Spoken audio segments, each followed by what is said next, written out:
racing on a sleepless night. Try to catch me howling at the moon. What's up, everybody? Welcome back to Park Pros. Today I have a review of the highly anticipated, much delayed coaster at Six Flags Magic Mountain, West Coast Racers. Six Flags announced this new for 2019 coaster in August of 2018 with a target opening date of summer 2019. However, months of delays in construction led to West Coast Racers opening to the public on January 9th, 2020. I got to ride West Coast Racers early during a pass holder preview event on January 2nd. Here are my complete thoughts on the ride. When the rumors started swirling about this coaster back in the summer of 2018, I was skeptical about the fit of this ride for Six Flags Magic Mountain. They already had a multi-launch coaster in Full Throttle and a racing Mobius coaster in Twisted Colossus. West Coast Racers is basically if the two had a baby. This coaster blends the two styles nicely, while also catering to a larger crowd of both thrill seekers and families. I'll touch more on that later. As part of the West Coast Racers project, Six Flags also revamped the old Cyclone Bay area that has been sitting dormant in the back corner of the park with no real identity for the last 20-some years. This area is now named the Underground, which is supposed to carry a nighttime street racing, Fast and Furious type of theme. While I'm glad Six Flags gave this area some type of direction and theme, you can tell they half-assed it a bit. Either that, or the area may not be complete yet, as the only real trace of racing you can get from it, outside of West Coast Racers itself, is the ground that's got traffic lines to look like roads. The rest of the area is just a bunch of facades and fake buildings and generic Six Flags crap. Still, I commend Six Flags for trying, as the area looks 1,000 times better than it used to look. West Coast Racers also interacts quite a bit with its neighbor, the GCI wooden coaster Apocalypse. The theme of Apocalypse does not fit into this new area at all, and it kinda sticks out like a sore thumb, but I think Six Flags is willing to cut their losses on that end of things. The queue of West Coast Racers is actually pretty nice for a Six Flags ride. After a bunch of outdoor switchbacks, you enter into a 2-story station building that has a model car on display and a few screens that run some footage of West Coast Custom employees working on different parts of a car. Once you're done hitting the switchbacks, you walk up a spiral staircase to the actual station, which actually also looks really nice. I have never seen an episode of West Coast Customs, and I don't really know anything about cars, but in my book, I think Six Flags did a decent job of theming this ride. It's not Universal or Disney theming by any stretch of the imagination, but you can tell Six Flags actually put some effort into this, which I'll give them credit for.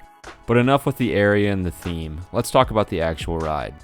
West Coast Racers is a racing Mobius coaster, meaning that there's one continuous track, but you go through its course twice, and each side, yellow and white, has a unique layout.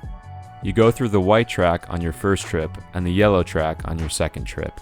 The two tracks run close together throughout the course, creating a racing and dueling feeling to the two trains that launch simultaneously, which adds tremendously to the ride experience. Let's run through the ride's layout and elements. It starts with each side crawling up to the launch track. The white track begins from the station, and the yellow track comes from the showroom, which, by the way, is pretty lame and unnoteworthy. It serves no purpose besides sending you to the launch track at the same time as the other train. Both trains hit a slow, gradual launch that's nothing special and not very intense, but it gets you up to speed. At the end of the launch, you climb up to a brief high-five element, which, honestly, you can hardly even notice it's there. It's extremely brief, and you turn away from the other car almost immediately.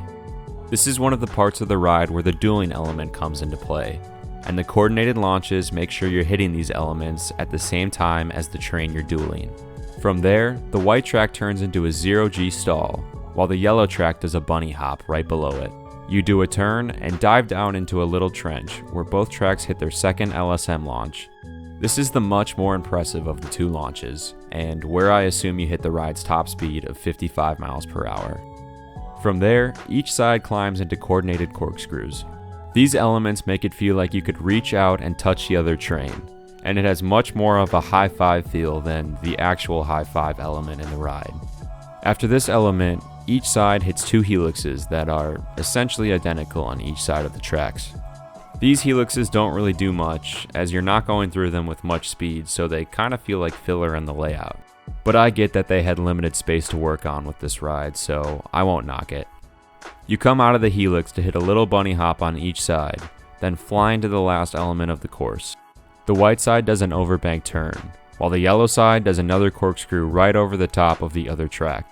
On the white side of the track, this element just feels like a fun turn into the brakes. But on the yellow side, it feels like you're on a crash course for the other train. The other train turns away just as you straighten out, and you hit a turn into the brake run. It's a great finale for the ride, as you hit the brakes into the station on the yellow side, and enter into the showroom on the white side. It's definitely a good thing that you get 2 laps on this ride, because each of them does feel pretty short, and neither of the tracks have very complex layouts. But overall, I think the simplicity of West Coast Racers is a good thing.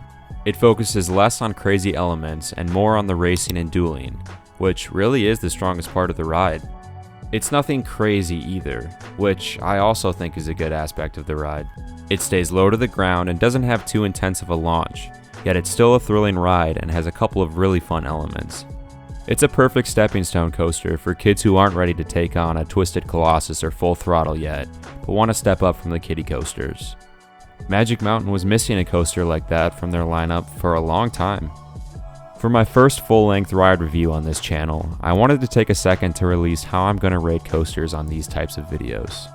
People usually use numbers to rate coasters, but I'm going to go with something different.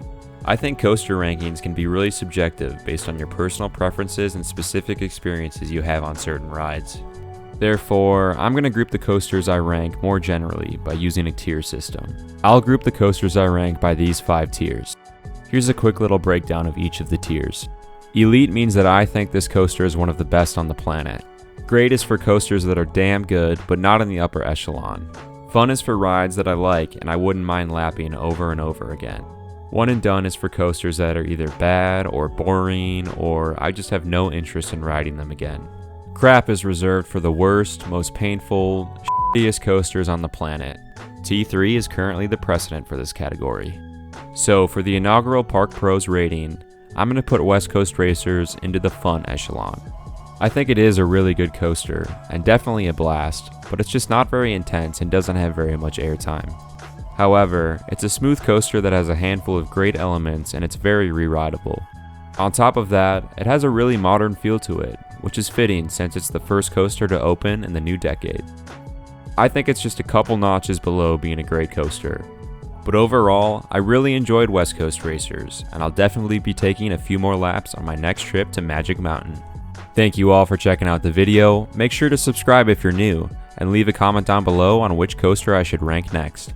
This is Cole for Park Pros, and we'll see you all next time.